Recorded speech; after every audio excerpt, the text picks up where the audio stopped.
especially as we're aging, your body gets used to doing the same thing all the time, and you want to constantly be challenging yourself and pushing yourself. Balance is really important. Rollerblading, doing like Zumba, just incorporating different things.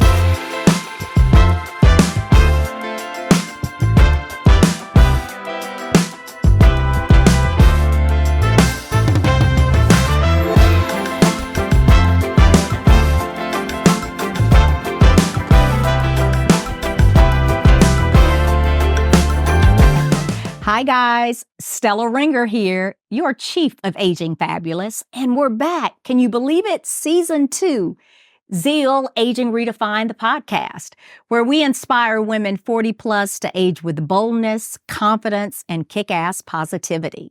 And we want to make sure that we're providing tips and tools for you guys as it relates to mind, body, beauty, and fashion. So today's guest is all around body and physical movement and the importance of physical movement. So I'm so glad to welcome, and please join me in welcoming Kara Lane. Hello, Hi, Stella. Kara. Thank you so much for having me. I'm so happy to be here with you all. Well, thank you. Thank you for being here. And Kara, guys, I know from a friend of a friend, and we've been talking here on set, and we've already got the chemistry going. Yes, the connection, it's there. Exactly. So let's talk about, Kara, this whole aging journey. Mm-hmm. So I always say, and I said it in with our last guest, that aging is dope. It is a beautiful thing. It's a beautiful thing, and it's a natural part of life. Mm-hmm. Yeah. And we know that physical movement is so, so important. But before we get to the physical movement piece, let's talk a little bit about you and your background. Wow, where do we start? Well, I know you've been 15 years in the game around health and wellness. Yes, 15 years in the game around health and wellness in the corporate setting so far. But I did start off personal training. Originally, my background is in communications. I went to Clark Atlanta University. So CAU alum, yes, find a way or make one. And so I spent my time there in communications, did a lot of writing for like fitness pieces and things of that nature. Worked at CNN for a year as a video journalist. Life, right? Right. Got married, had 2 beautiful children, a son and a daughter. Okay.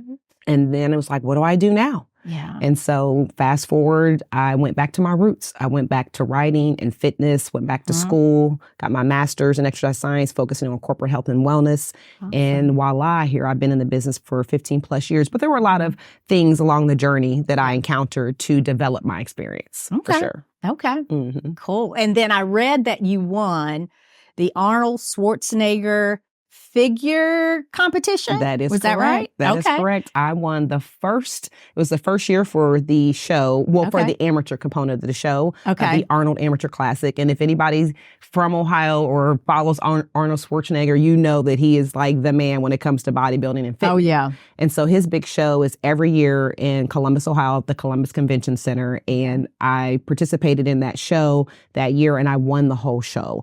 And it is definitely a big deal, you all, because it encompasses multiple months of training, discipline, focus, sacrifice. Yeah. It's a huge sacrifice. And to go and compete against 40 plus women in your class. Okay. And when I say class, you say figure. They have A, B, C, D class, if anybody's familiar with that world. Okay. So it's based on height, and I am a shorty. Oh, we would be in the same category. We would definitely be competing against each other for sure. And so I participated in the A class, and I won my class and the overall show. So you win your class, and then you compete against all the classes, A, B, C, and D, and you take home the big trophy, which was probably as tall as me. All right, girl. So yeah, it was a definitely, I'm very proud of that opportunity and that experience for sure. So what gave you the confidence to join or to participate in the competition? So when I first started competing, I didn't want to do it because you had to be restrictive with your eating. Yeah. And I'm a foodie. Okay. So a lot of people are like, you're a foodie? Absolutely, right? So a friend of mine in the gym said, you should compete. You should do a show. And I was like, oh, that's a lot of restrictions. I don't know. He's just try one. Just do the workout. You're already coming to the gym 5-6 days a week. So just do the workout and, we'll see what happens.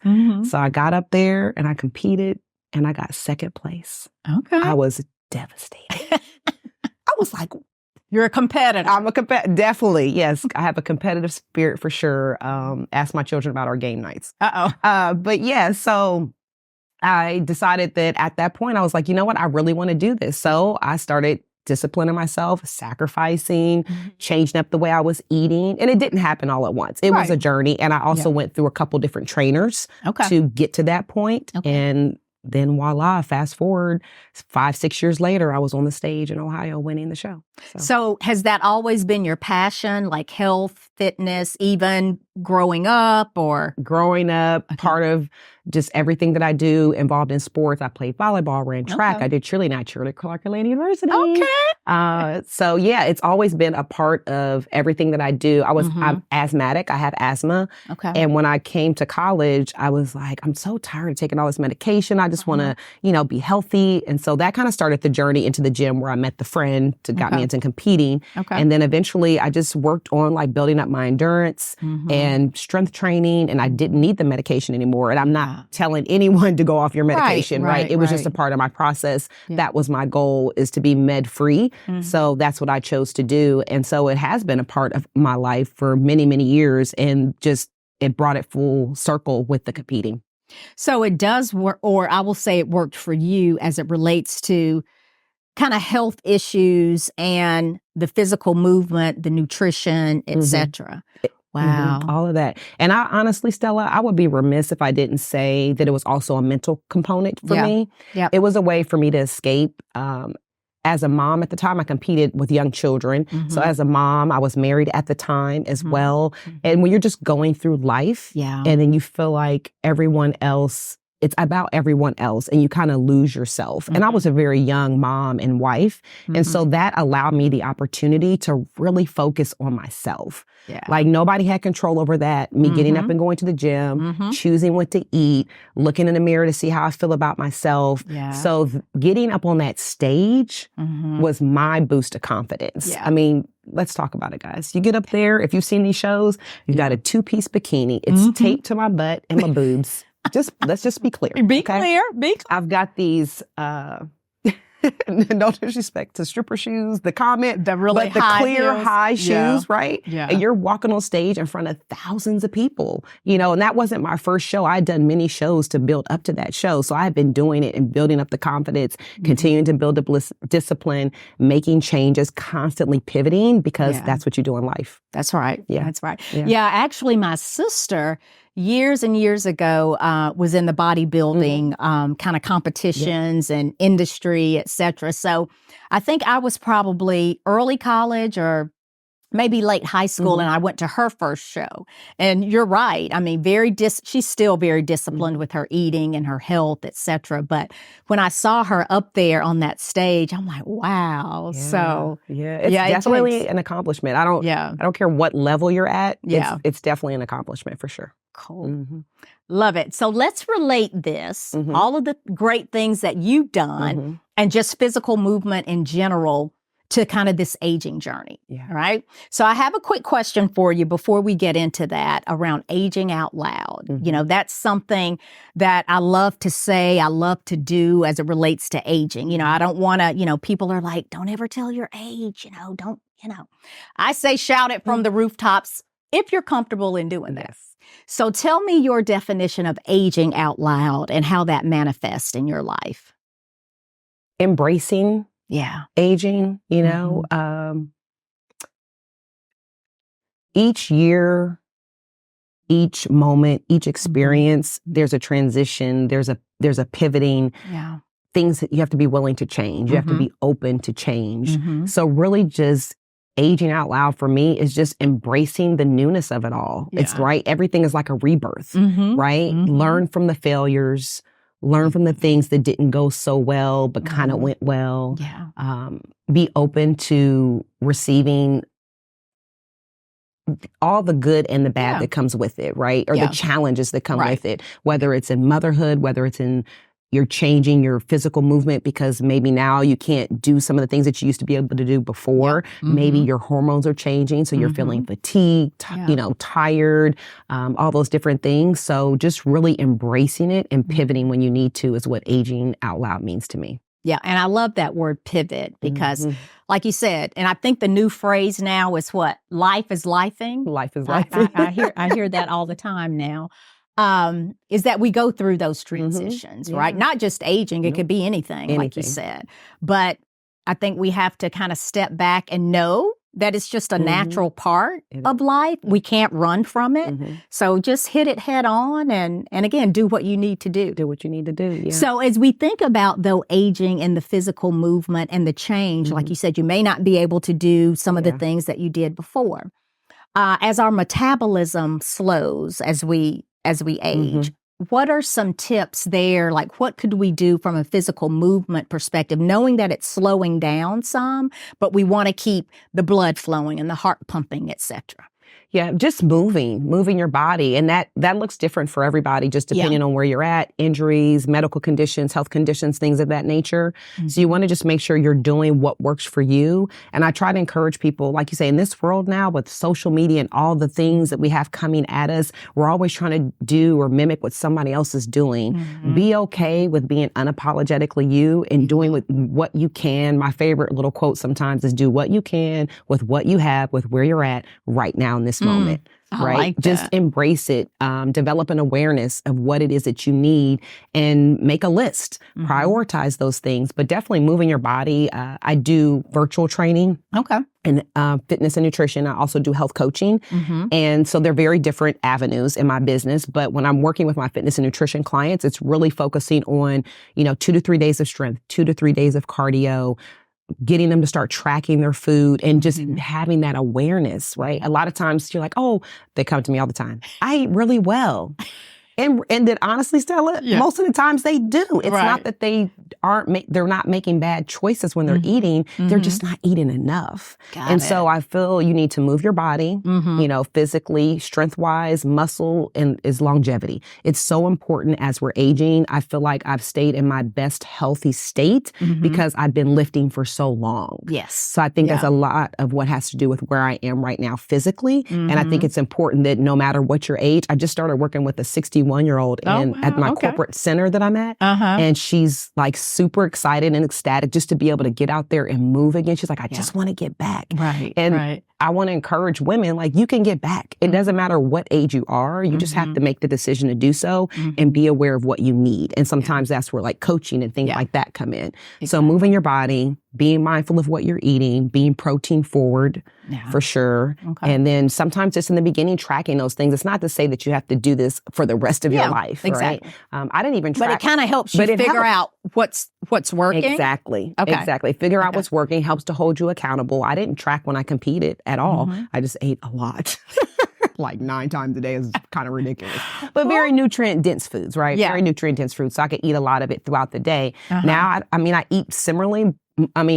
Just like that somewhat, but it's just, it's different, like I'm able to enjoy some of the things that I can't enjoy so much. So moving your body, foods, understanding what your body needs. And sometimes that means, we as women need to make sure we're doing our annual checkups. That's right. Checking our levels, our hormone levels. I encourage my clients to get a blood test at least once a year. I'm not a physician, but if there are things in, if you have deficiencies in certain blood and certain things in your blood or your vitamins, minerals, things like that, I can help you learn how to incorporate those things into your daily regimen so that you're able to have that energy and the things that you need to be able to move your bodies and stuff like that.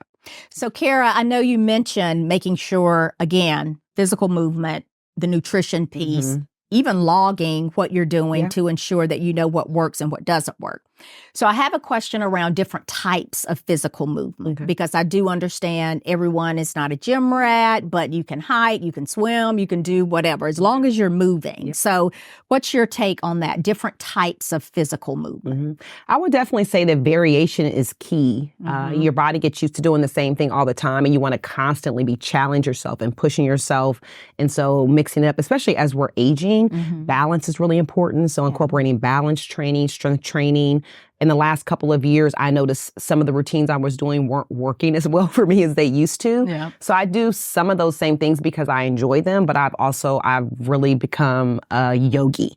Not going to teach yoga, but I really enjoy it. And, doing it just once or twice a week, just incorporating different things. So if there are things that if you like rollerblading, if you like Oh. dancing and doing like Zumba. I might be dating myself if I say jazzercise, but I know what you're talking about. you know what I mean? So Yeah, just really that variation, the variety, mixing up between strength training, balance training, stretching, and incorporating those things into your regimen throughout the week, and just set a goal. So maybe I start off doing yoga like for 10 minutes. Okay. And then eventually, because I just can't quiet my mind. It's like, I know. Yeah. I've tried it too. And that was the thing. I couldn't focus, and again, I think it repetition, right? You get things when you do things multiple times. Yes. So I've only done yoga a few times, but I found myself like, okay, now what? So, but I do want to try it. I do want to try it again. Yeah, so. you definitely should. You definitely should. And I've really, like I said, become to enjoy it. And when I miss it,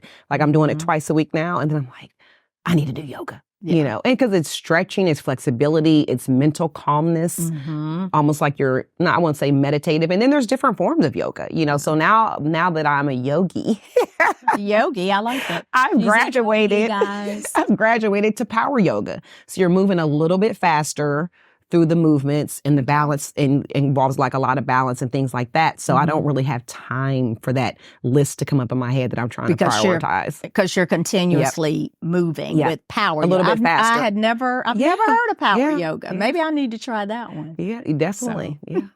Now, what about foods? As you mentioned nutrition. And I always say, I usually stand by, and this works for me, everything in moderation, and then kind of portion control. Because, I like certain things that may not be as healthy. But again, for me, it's all about moderation. But talk to us about the importance of the food piece of the physical movement, staying in shape as we continue to mature. Yeah. I believe food is your key to health.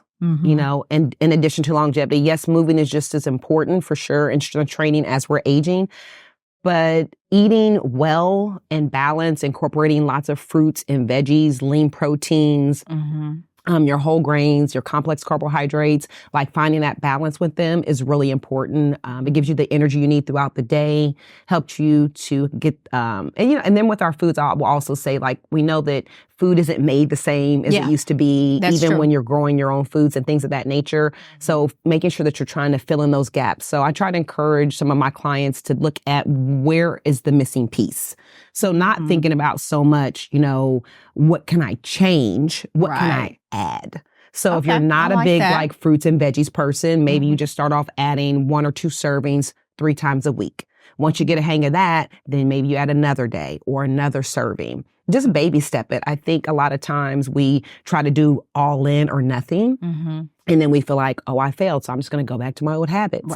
But really just focusing on the foods that maybe where you need to fill in the gap. So if you're like a big soda drinker and you want to cut back, get the smaller cans, say 1 a day. One thing I like to do, like I love my coffee, y'all. Okay. So, I like coffee. I love coffee, right? But it's important for me also to stay hydrated with water. Yes. So what I like to do is in the morning, I say you have to drink 8 ounces of water and then you can have your cup of coffee. Okay. Right? So when you first wake up, you drink your water. Drink the water. And then, okay. Yeah. So I try to keep a bottle by the bed. And then by the time I get downstairs, if you got the fancy coffee maker, you can have it all ready to go.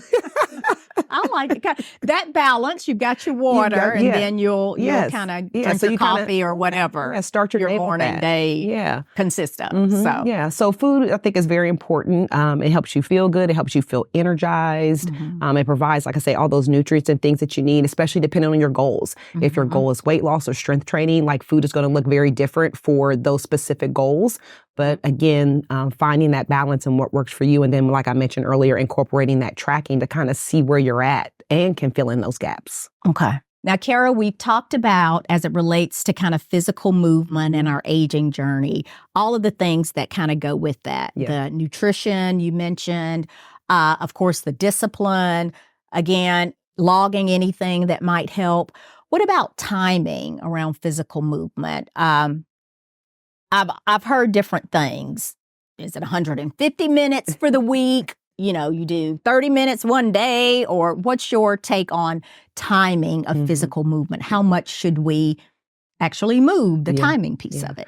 Again, going back to how important important movement is. Really, it's so important. But 150 minutes, of moderate, 75 minutes of vigorous, and that's just, standard recommendations by the CDC, et cetera. I always tell people, find what works for you. Okay. So currently with some of my clients, we're doing a show your heart some love challenge. Okay. So we're focused on cardiovascular activity because it's Heart Health Month, you all. So we want to make sure we're taking care of our heart. That's right. So they're doing 5 days of 30 minutes of cardio is the goal. Okay. Currently, most of my clients at least do 3 days. So we're just pushing it a little bit, get a couple extra days in, right? Yeah. No harm, no foul. And my comment to them was, don't think of us, I have to do 30 minutes consecutively, right. 2 15-minute sessions, 3 10-minute sessions. Okay. The goal is just to get it done. Right. At the end of the day, set that goal and get it done. But you do definitely want to be moving at least moderately 150 minutes, vigorously 75 minutes, and then again incorporating things. And it could be dance, like we talked about. Yeah. I mean, I really encourage you all to do something you enjoy. That's right. Yeah. Right. And even if you don't do that every day, at least maybe you put, like, if you love dance, you do a jazz class on Fridays. Yeah. So then you have something to kind of look forward to after you do all your other activities. And then again, with the cardiovascular being important, but the strength is too. So 2 to 3 days of that, 30 to 45 minutes. And again, making sure that you're varying that activity. A lot of my people like to do HIIT, which is the high intensity interval training. It's great. You're short on time, helps build endurance and strength as well. But you don't want to do it back to back, in my opinion, from my experience. I try to get my clients to do it on non-consecutive days, like Tuesday, Thursday, and then maybe take a break. Because you're supposed to be able to go all out and kind of have what they call that afterburn, like continue to burn additional calories because it's such an intense workout. So do that maybe once or twice a week. That's important to kind of throw that in there, a couple of days of just your standard strength training. And then if you're doing, like I teach a kettlebell class, so maybe you do something and you're using a different tool, to kind of work the muscles in a different way. Just again, varying those activities is really important. Yeah, I like what you mentioned on the balance piece, because I usually go in and I try to go hard on a lot of the free weights. Like I'll try my cardio, because I'm not a big cardio person, but I'll get on the treadmill to get my, get things going. But I don't do a lot of the classes. So I need to kind of incorporate that into the overall kind of my overall routine. Yeah. So. Just, 1 day a week, you say, I'm going to just try a class this week. Like, look at the schedule, pick a class you think is going to be, interesting to you, something different, just try something new. I always tell people, be open. Like, you never know what you're going to fall in love with when you stay open. So I think that's really important. Awesome. Okay, let's also talk about, again, this physical movement and maybe menopause. And does it help as women, as me, are going through menopause? Does the physical movement piece, along with all the other things you mentioned too, on the timing and the foods that fuel, et cetera. So how can that physical movement potentially help with menopause? Well, building strength and muscle. Again, I mentioned that muscle is longevity. So making sure that you're, when you're strength training, you're building muscle, you're increasing your metabolism, you're giving a boost to your metabolism. You are also going to burn more calories, just like we're sitting here, just having a conversation. So the more muscle you have, you're going to burn more calories at rest as well. So I think it's important to make sure that we are incorporating those things as we're having those changes come up in life. It's really important. And then again, back to the balance. With menopause, your hormones are all over the place. I keep telling my doctor, because, I know more than he does when I go. And I say, are you sure I'm not perimenopausal? Because this is happening. Like, I wake up with the little sweats and, I'm super moody when my PMS comes. And, do you have anything I could take? And I try to do everything as naturally as I can. But I always encourage, if your doctor's prescribing something, if you have certain health conditions, you want to make sure you're following those guidelines. But then also doing your own research. We've got to be advocates for ourselves. So when your doctor is suggesting certain things, it's not that he doesn't know, but you know your body, right? Because you see yourself, you know what you feel, you have your own awareness. So doing the research to make sure that when they're suggesting things, that it's going to work for you, because it works differently for everybody, just like exercise does. So the menopause piece is that, yes, moving your body, building strength, having more muscle, lean mass on your body as well, is going to be helpful as you're progressing. I think a lot of the things that the symptoms that I'm not having so quickly yet, I think the eating well, Yeah. being balanced, working out, and things of that nature, and also your mindset. We're talking a lot about physical activity and eating, but we have got to get it together between our ears. That's right. We as women, I think, in my opinion, struggle with that. Yeah. Like how we talk to ourselves, and we take so much on our plates. So we've got to find that space to kind of find that balance of, again, what works for you. Is it meditating? Is it journaling? Yeah. Do you need an accountability person? Do you need to seek therapy? Yeah. You know, those are all different things. So I believe in the total wellness package. And I believe just having those you know, when you're juggling balls, like get those in sync, you know, and when something's off, when you're learning yourself, having that awareness, then you know how to reel it in and get it back. So you're back to juggling all the 3 things or 4 things or 5 things or whatever it is. Yeah. Or on and on. Yeah. And I talked about that with one of my other guests as it relates to self-awareness and having a lot on our plates and really just, again, recognizing that and then determining I may have to kind of shift the potatoes off my plate, you know, right here a little, in order to, you know, make sure that I've got everything else in place. Right. So, and speaking of juggling a lot of balls, though, I know, again, that you've got this new product or a product that you are working on. Yes. So tell us a little about that. Yes. So I'm super excited to be launching Power V. It is a smoothie. It is all natural. It only has 5 ingredients, and it is to help women who are dealing with vaginal dryness, but it's also a meal replacement as well. And so we just finished up our last pit of our study at Ohio State University, and we have our nutrition label, and we've been approved to start going to farmers markets. We've done all of our safe serve classes and all those things. So it's just super exciting. Not only my really good friend, we've been friends since middle school, right? So we've had this connection. So we've had this relationship. And then she came to me and said, hey, I think I have this product that I stumbled upon and I want to see what you think. And I was like, oh, okay, let me try it. She tried it. She was like, it was the only thing I did different. She's like, you want to try it? I was like, yeah, I want to try it. Increase vaginal wetness? Who don't want to do that? Right. So, and then Power V was born. So you can follow us at Power V5. That's POWERV and FIVE. Okay. So we're just, again, beginning our big launch starting this summer with farmers markets. But again, it provides more than just that. But it has, like I say, 5 ingredients. It's all natural. It'll be a ship to you product. Initially once we get to that point, but currently we'll be starting up at farmers markets. So we're super excited.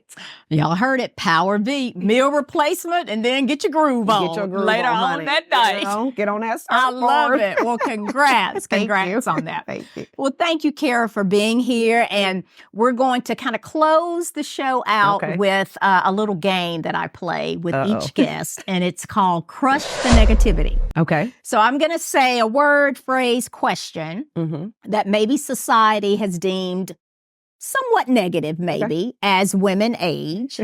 And then I want you to flip the script and tell us the positive side of that, in your opinion. Okay, so I'll give you an example. We just talked about menopause. So if I said menopause, for me, I would say a natural part of life. Okay. Okay. So let's start with, you know, you look good for your age. Shit, don't I know it? Did that come out too quick? No. Am I confident? That's good. That means your confidence is there. And you're right. You're right. I don't know why that question like irks me sometimes, you know. Yeah, like, I get the question, Stella, all the time. So all the time too. You kind of ask yourself or them like, well, how are we supposed to look? Yeah, how are we supposed to look? You know? Yeah. Okay. Yeah. Wrinkles. God's beauty mark. I love that. God's beauty mark. You just got to embrace it. Yeah. That just takes me back to the word embrace. You just got to pivot. You got to embrace it. Yeah. I like even that. those curves, ladies. Embrace it all. It's beautiful. Oh, yeah. It's beautiful. Because, you know, people out there buying some curves. Right. So if you got some curves, thank you, Lord. Thank you, Lord. Okay, last thing. Don't you think you're too old to wear that now? Honey child, please. I love you, child, please. So this is real fun. I'll tell you this really quick, guys. I know we're wrapping up. a friend asked me about, so, you go to the beach. I'm like, I work out hard, y'all. Yeah. I We wanna can work tell. out. We can And I tell. wanna, You look awesome. I'm like, it's not about flaunting it, but I just feel good. I feel confident. I work hard. I'm embracing all this. Mm-hmm. And it said, oh, so you're going to wear a thong bikini? Back to my words, shit. That would be a yes. You may see me on Miami Beach. In a thong bikini. Absolutely. And you. And do me. Do what makes you comfortable. Age is nothing but a number. That's all. It's nothing but a number. It's how I feel mentally, how I feel physically, how I take care of myself, mind, body, and soul. That's right. Yeah. Because we can't get away from it. It's going to happen. Mm-hmm. As we said, it's a natural part of life. So let's embrace it. Yes. Let's celebrate it. And also acknowledge all of the things that we bring to the table from our experiences, our background, of whether it's mom, career, fitness, whatever it is. Yeah. Like we've got something to say and we've got something to give back. Absolutely. To help others. I love that. Yeah, so, absolutely. Yeah. Thank you. Thank you so much for being here. I really appreciate it. We'll have to work out together one day. I don't know if I can keep up with you, but I'll try. We'll start off with yoga. That's power yoga. Let's do it. Let's do it. Thanks, Kara. Thank you. Well, thanks, Zeal family, for joining us again today. Make sure you join us each week for real talk conversations around the aging journey.